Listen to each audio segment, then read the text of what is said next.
film. Actually, there must have been a huge number of collaborators on this one.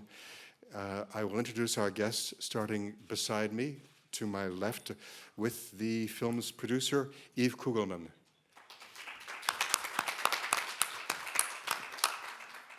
Next to him, another of the producers, Jani THILTGES. At the far end of the table, the animation director and producer, Joni Goodman. Lena Guberman is the artistic director of the film, and she's also the graphic artist behind the book of the film. And it's a pleasure to welcome back to the stage, after his 2008 Cannes debut, which was Waltz with Bashir, director, screenwriter, and producer Ari FOLMAN.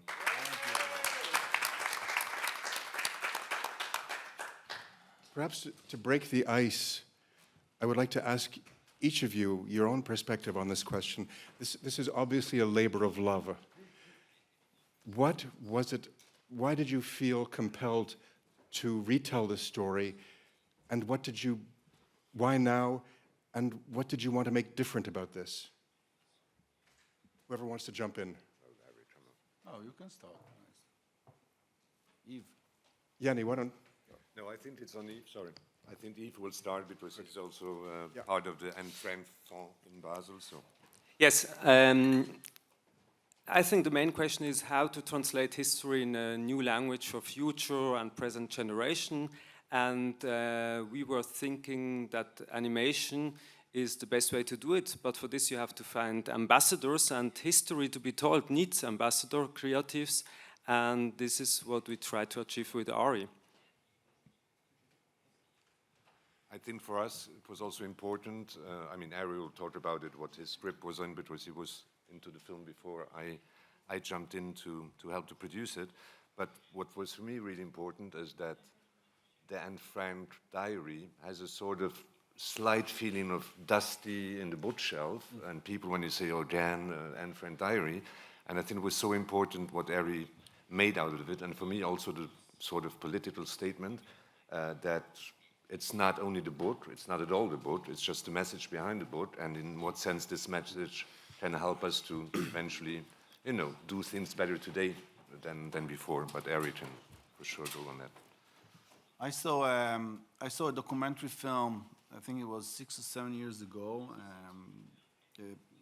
from a Polish director about the Szwera in the Łódź ghetto, and the last one to be interviewed was an old man, a Holocaust survivor, and he said a sentence. He said, you know, once we're all gone, all the survivors, immediately, when the last of us will not exist, immediately the point of view about the story, about what happened, is going to be like from a satellite. It's going to be so far away, you can't even imagine, and you cannot realize it now, while we're still here. And my mother also appeared in this movie, and I thought we should find new dimensions and new ways to tell the story of the past, and not also about the past, but how does it imply in our days. But this was the major motivation to do a different way of storytelling. Ari, if you don't mind my adding that your mother was a survivor. Yeah, both of them. What? Both my parents. Thank you. Lena? I agree with Ari, and I'm also have a connection to the Holocaust with my family from both sides. For me, it was the task was how to visualize the characters in a way that you can connect to them, and really also with Anne, it was a bit difficult to visualize her, to design her to look alike as in the photos, and also to add the character that you can feel through reading the diary. I hope I succeed. Lena, I'm sure we'll come back to that more, to how you created, how you drew the characters, and animated the film. But why now? Why today? I think that for children and the youth, reading the diary now is less available. It's a great book, really well written, but I don't see even my children read it now. And I think through the visuals, the animation is more accessible. And that's why I think maybe later they will read the graphic novel and hopefully also the original diary. Thank you. Jani? Well, I think for me, the whole the diary written by Anne Frank is such an amazing story, and she's such an amazing and imaginative storyteller. And you read the lines, and we read it all as kids growing up in Israel, and I reread it, revisited it when Ari came with the project, and I found so much energy and life and compassion.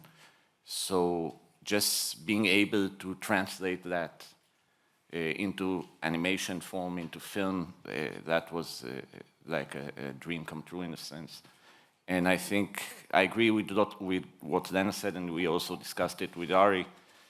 The kids, our kids nowadays, they don't read as much, and the knowledge might be lost. And I think what this movie tries to do, and I think it succeeds, is bringing this to a new audience and see how wonderful Anne Frank and her writing was.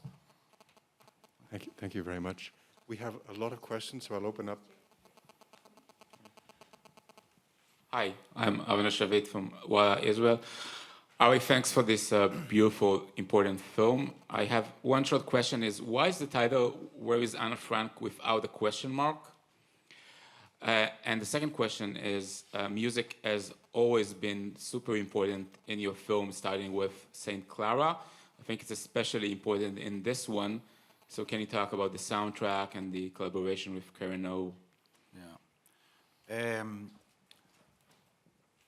The thing with the question mark turned in the last few weeks into a farce because the journalists could not accept it that there's no question mark after the question.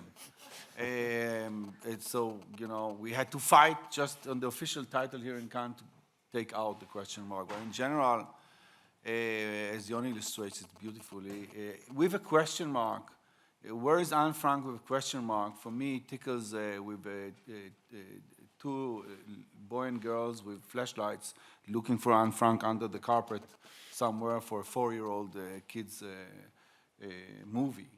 And where is Anne Frank is a statement. Where is Anne Frank today? Where is the iconization of Anne Frank is a statement with what we're doing in this film, which is trying to collaborate between past and present time.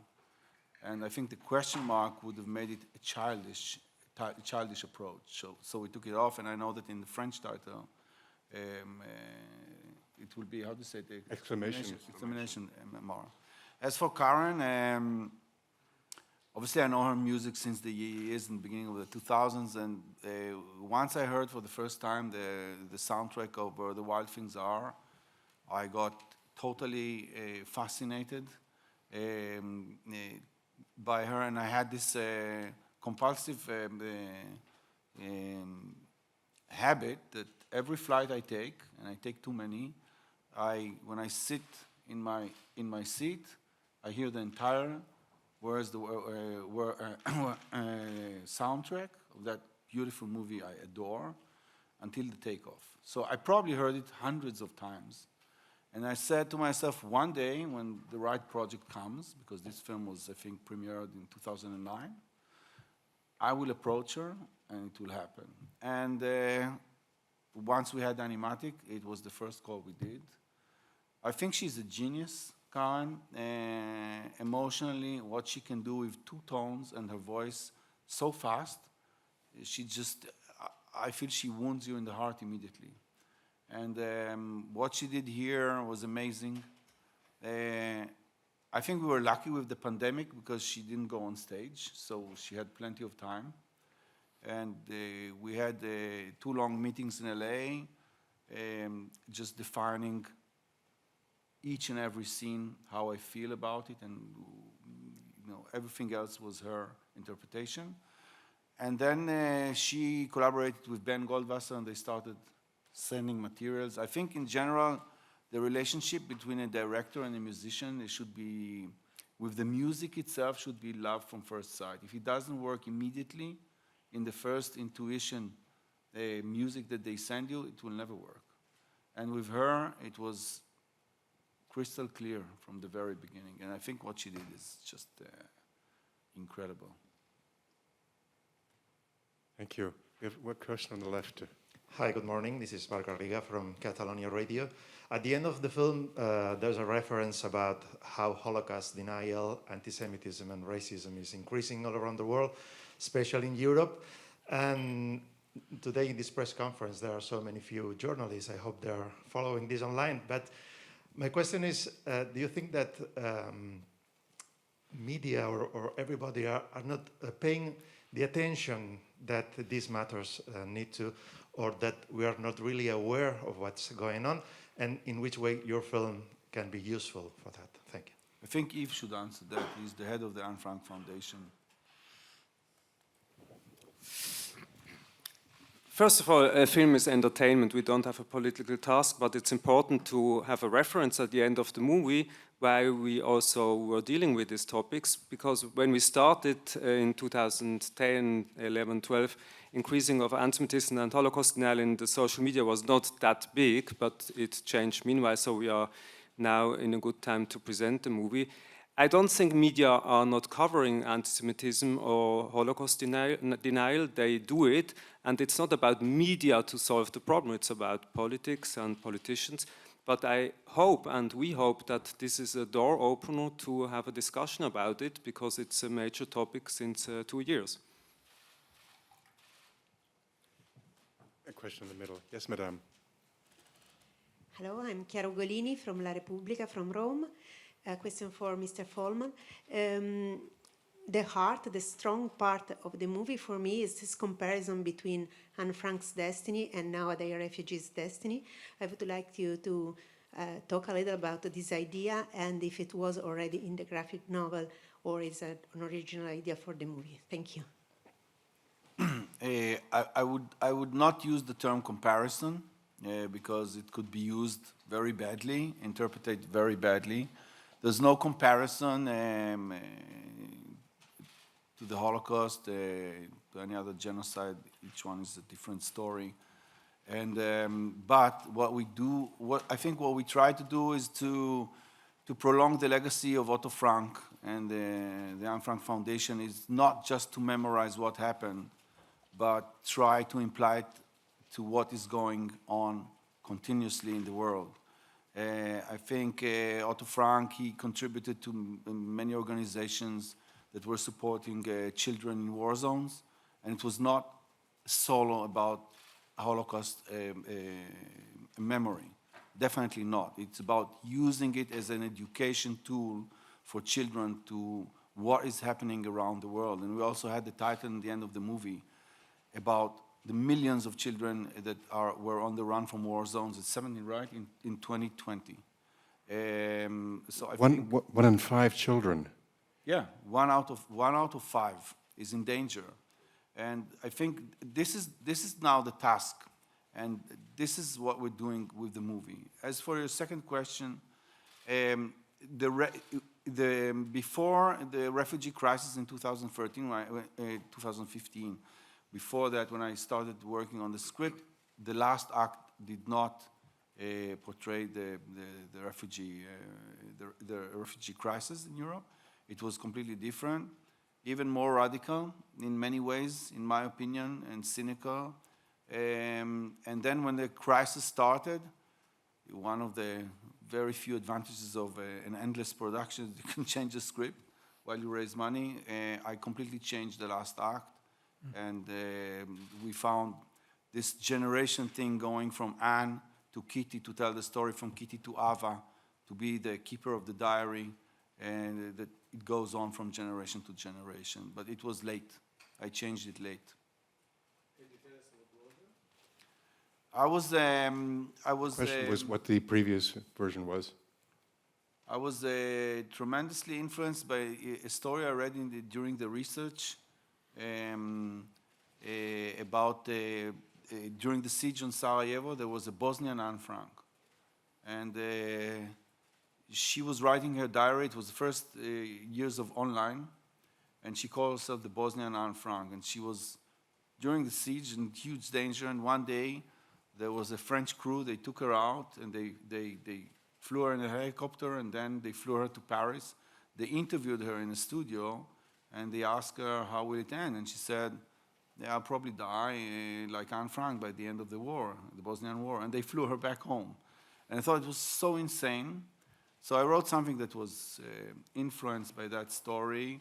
But then when the crisis began, I completely changed it. And I thought it's a more smarter way to tell the story. Given how passionately committed the festival is to keeping cinema alive with younger generations too, it's fitting that this film is here. We have an Italian journalist, Alessandra, who exceptionally is going to ask several questions, if you don't mind. I will ask several questions because my magazine is called Style Piccoli, that means Style Kids, from Corriere della Sera, Italy. Oh, okay. So that's the reason why I've been allowed to do that. First of all, I would like to ask you, since Anne Frank's story is personal to all of us, but specifically for your family, may you tell us, may you share with us something that you have been told from your parents that stick in your mind and that can be useful for younger generation that will see the movie? Honestly, the stories I heard, I hope I did. I wish I didn't hear them when I was really young. So I don't really. I think I heard them when I was too young. I think, but I do want to speak about. I think it's important to understand. I think Anne Frank diary is one piece of art which is so exceptional. But I think one of the reasons that it succeeded so much is the fact that there is no cruelty and no violence in it. It's an introverted inner story of a girl coming of age, adolescence story in captivity.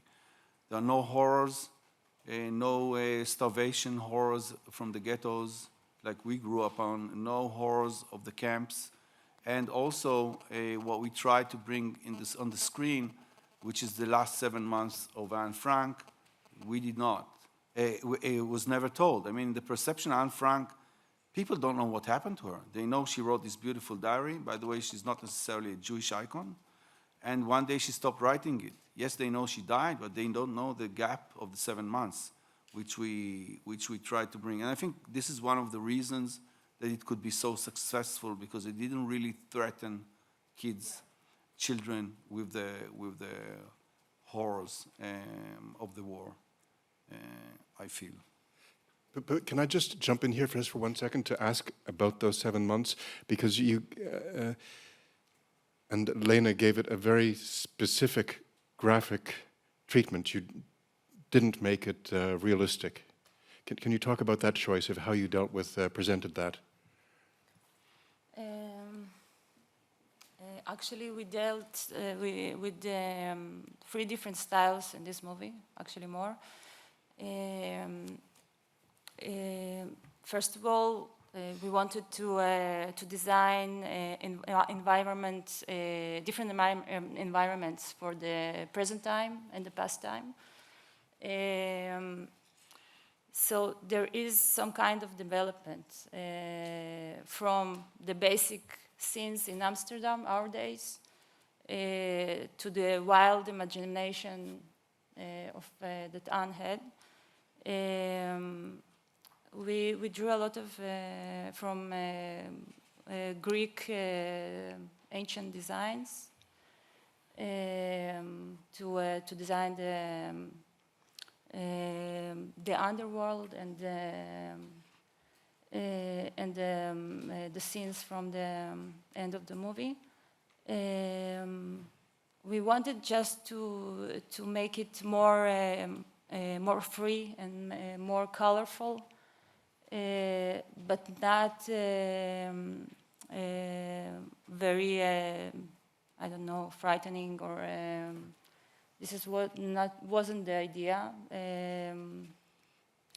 The Nazi soldiers have like a mask, opaque mask on their faces, and they're in black, and there are Hades. So everything is really minimalistic. We have those huge sky above them. And the textures are more free, like oil colors, to make something very different from what we have in our days Amsterdam scenes and the past in the annex. That's it. Thank you, Alessandra. Excuse me. And the second question was, what do you would like the kids to take away from this movie? If you can choose just one message, but one very simple one, because of course they are very attracted to very simple, basic idea, and they elaborate in their mind. I think the outline of the movie is just how to project from the past to present time. I mean, the two heroes except Anne Frank in the movie, which is Kitty and Peter, they are, as we say today, they're activists. This is what they do. Peter is an activist. He's running this small shelter for a few dozens of refugees that were about to be deported. And Kitty follows him, and she sacrifices, well, we can argue if she sacrificed eventually her life or not, but she does everything in order to save them. And it's a children's movie, hopefully very young, by the age of 9 or 10. So this is their message. It's about acting, it's about movement, it's about doing things, and not just preserving the iconization of Anne Frank. And then and that's it. It's just a curiosity. How did you pick up the characters, the celebrities, the tourists He's the guy. During their visit to the museum? Apparently included our close, esteemed colleague Amir Kaminer. He's our mascot, but everything else. Thank you so much. Everything else, Jani will. He's the guy. He brings them. Oh, yes. Well, it's mainly internal jokes within the studios. Some are just stories we picked up because we've been working on it for so long. Like the process from starting the project to actually coming here, it's a bit more than 8 years. So Justin Bieber, for instance, there was one time when he went to the Anne Frank Museum, and he got a lot of bad publicity because he said if she was alive today, she would have been a believer. And now, putting aside what he said and how he said it, it's not completely impossible because she was very interested in pop culture. All the walls in the annex were covered by Clark Gable and Eva Gardner and all the stars of her time, so maybe it was misinterpreted. But we decided to put him there. Basically, I saw a picture of him and his entourage, and I said they have to be there, because and it fills the room. And we have a guy we used in the Congress. Yeah, we move him from picture to. We move him from picture to picture. Tom Cruise. And Amir, of course, is our mascot. So, of course, we had to put him, and he approved eventually his drawing. He's like everybody else, you know, they make a beautiful drawing of him, and he says, but it's not me, you know. I'm much younger. And at a So- certain point, because we used to do cameos in Waltz with Bashir, we did cameos for the entire crew. Like everyone has like a cameo in the background from the crew. We had like 20 people. Now we have 250 or more. So we didn't do that. And Ari actually, he officially said, I don't want cameos of the crew in the film. And of course, someone in the art department didn't hear him. So my guys, you know, the animation department have no cameos, but all the art department has cameos in the film. Yes, including you. Including you, Lena. The film will be released theatrically, of course, but it's also accompanied by a graphic novel and an educational program. Can you tell us about that? Eve, you want to see your field? No. Okay, it was clear that we would like to use the film as a door opener to have access to schools to talk about history, to learn the lessons, but to translate it into today's issues. And I think Ari delivered with Kitty, the imaginary friend, the best and perfect tool to educate about the past and the present. And that's why we decided to have an educational package for schools, which we are doing in partnership with UNESCO and other organizations. And on top of that, we have, in a way, the sequel of the graphic diary Ari and David Polonsky created in 2017, which became a bestseller in 35 languages. And it convinced us in the foundation in Basel that this is an important language to reach out for a new audience as maybe the first book before they start reading the diary. And Ari mentioned it, the story of the Franck family and everybody in Haiteng was never really told the last 7 months, the Odyssey through the camps and everything which is connected to it. And the film tells the story and the book tells the story as well, but we need to go deeper into this field with the educational package. Thank you.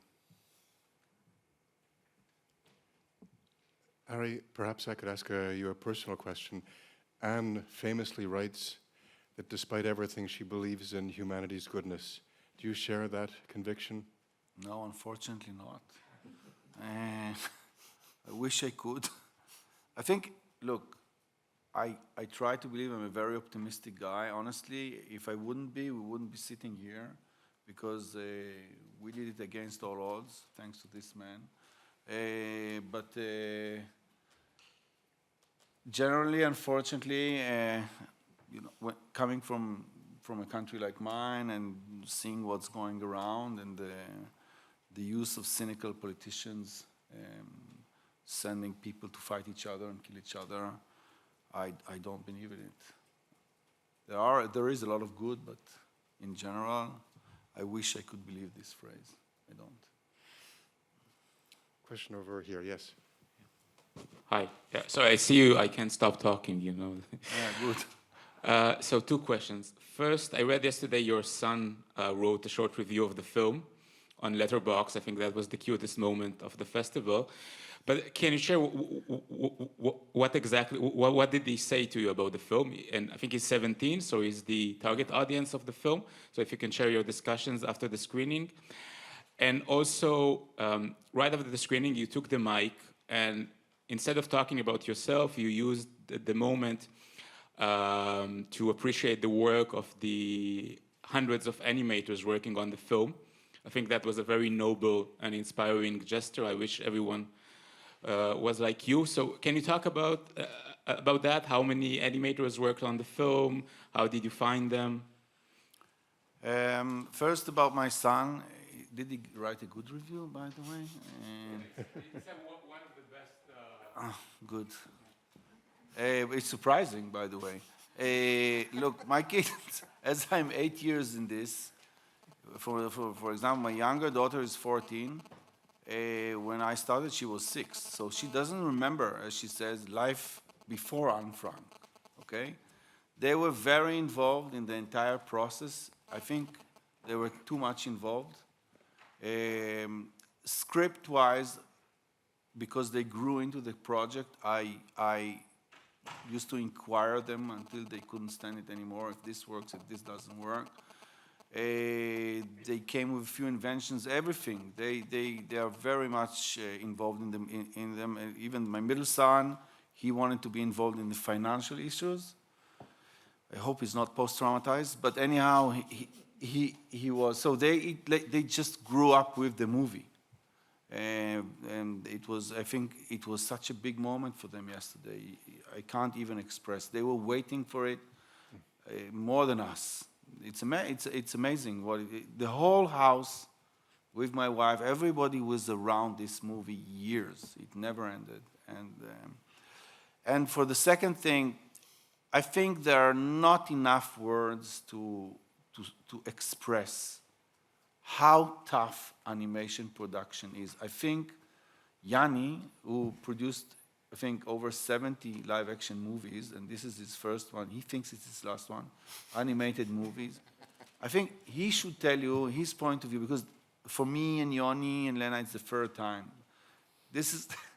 He was a junior, it was his first time, and he should talk a little bit about the production. But I would like to say, in regards to your second question, because I and me, we've been working together on and off for 17 years. Yeah. And in all my career, I have never worked with someone who's more devoted to his crew in every aspect. And I've seen him, I'm standing next to him all the time, especially in this production. He went through a lot of financial issues and production issues, and he took it on himself, and he never took it out on the crew. He was always so generous, and that's the way he runs the production, and this is why people are so loyal to him. And everyone in the crew just wants to go back to another production with him, and he's just that guy. Yeah, thanks. Jani. No, I think there was no question, so I don't answer. It was just, no, it's just, we are here, we're happy to be here. It was a tough journey, we know that. Yeah. But when you see the film, you don't see the hardness of the journey, so what we see is just they worked hard. film. I think look, one of them, Udi, when we ended in the ending party, he told me, Ari, it was longer than my army service. I was there 3.5 years. Think about it. They come every day, 5 days a week, 10 hours. They move this character for years over years. This is so Sisyphic. And they are so devoted. I don't think, look, I'm not young. I went through things in life. The group of people, not this specific one, but I think animators and designers and the quality of the personality of the people who work in this film is exceptional. And not in this film, in this field of animation is exceptional. Moral-wise, devotion-wise, there are really good people, incredible people, and this I say on top of talent, because if they're not talented enough, they can't work on this level of animation. They just cannot perform. You see it immediately. Everyone gave their all. Really. All They the studios, gave the everything animators, to the designers. And they were under a lot of stress. It's not only us. It's a lot of stress to perform daily for years. You take a live action movie, you have 8 weeks, you do it, it's tough. But here, it's consecutive, it's years of production. No vacations, nothing, they just come and do it. And so many retakes. Yeah. And also, can you tell us a bit about it? You were innovating. You were using techniques that had never been done before. Yeah, you want to talk about animation? I don't know, not so much in this production. Talk about the stop. Well, we tried to find a different look. We finished the Congress 2013, and I told Ari, we were in cut, and I told Ari, okay, now I think I'm ready to be an animation director of 2D animation, because I felt like because the Congress had a lot of problems. Part of it was my inexperience working with a large scope of studios, because we had 7 to 9 studios worldwide, which is a very tough task. So I told Ari, okay, now I feel like I know what I'm doing. And we started looking for a new way to look at it, and part of it was the combination between stop motion backgrounds and 2D animation. And we went to Andy Gant, Andy Dent. who's this amazing craftsman. They're doing the Wes Anderson movies. He's so wonderful, so professional, and they did these sets, these amazing sets, which are in the movie, and just working on combining the 2D animation with the stop motion. So that was the different approach. But as many co-production in the European co-production system works, every time there's like a delay, because again in animation, like Ari said, it's painstakingly long. So if there's a delay in a minute of animation, it's not a day's shoot, it's like a month and a half of work. So we had to hire more studios and and eventually we spread out. I think the only continents which were not in the movie were Antarctica and the Americas. And No, that we was had Toronto. we had, yeah. We had Toronto. Okay, so Antarctica. And we ended up with, I think, 14 studios. Yep. Which was intense. But here we are. We have time for one last question. A question for Mr. Volman. Sorry, I came in late, so if the question has been already asked, please ignore it. Your beautiful-looking film draws a comparison between the prosecution of the Jews by the Nazis and the way the Dutch government deals with refugees. Do you think that's a fair comparison? I talked about it before. I'm sorry for that. No, but I will repeat just because it's a very important question. There is no comparison, there cannot be a comparison, and the film does not compare in any way between the execution of the Jews and what is going on. It's not specifically, by the way, in the Netherlands, but in the refugee crisis. There's nothing in the film compares. What the film is trying to do is to imply from the past and what is going on present time, that wars are not over and children are in danger. 1 out of 5 kids is in life danger on the planet today. And the heroes of this movie, beside Anne, are 2 activists who are trying to save them. And there's nothing, and also, even if you look, we carefully thought about it all the way, that there will not be a comparison. Even if you look at the designs, even in an artistic manner, at the designs of the shelter of the refugees in Amsterdam. You can understand there is life in it. It's vivid, you know, and they're not in life threat there at all. So there's no way in the film that we see a comparison. And I think it's also your mission as journalists, and it's a super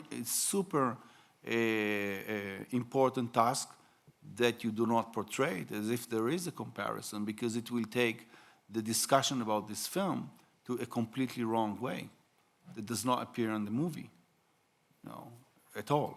I would just like to add something, because I guess you are Dutch. Are you? Yes, exactly. So if you have that feeling, as Ari said, there's no comparison in not one word in the film, and even and even Titi says at a certain moment, I'm sure that nothing will happen to Awa, that the world has changed since Anne. So that you asked this question, I think Ari really responded so clearly. There is not one word to compare, but because how could you compare any genocide to any other thing? To any other thing. So, yeah. Thank you. But I think it's really your mission to make it clear, because I think it opens doors to extremists and from all sides. Once you have your very precious job and professionalism to how to define a movie like this. But were you expecting that the discussion would be taken to that? I was expecting this question, and I think it's fair. Okay. And look, I think as a filmmaker, any kind of art form, we all know once you release what you did, it's not in your hands anymore. You can't control what is going on. You can't control the interpretations. You know, sometimes I heard I heard comments and commentary about my movies that how did you think about it? And some of them I embrace, honestly, even I never thought about it before. Yeah. But this thing, all the way, it was we gave it so much thought in every aspect, in every detail you can't imagine. It was massive discussions all the way, that it will not look like this. Come on, I come from a family of Holocaust survivors. Why would I try to compare what is happening in the Netherlands now to what happened during the war? I would never do such a thing. It doesn't make sense. Thank you. Okay. I'm afraid that's all our time. I'd like to thank our guests for the film and for coming here to talk with us. Bravo.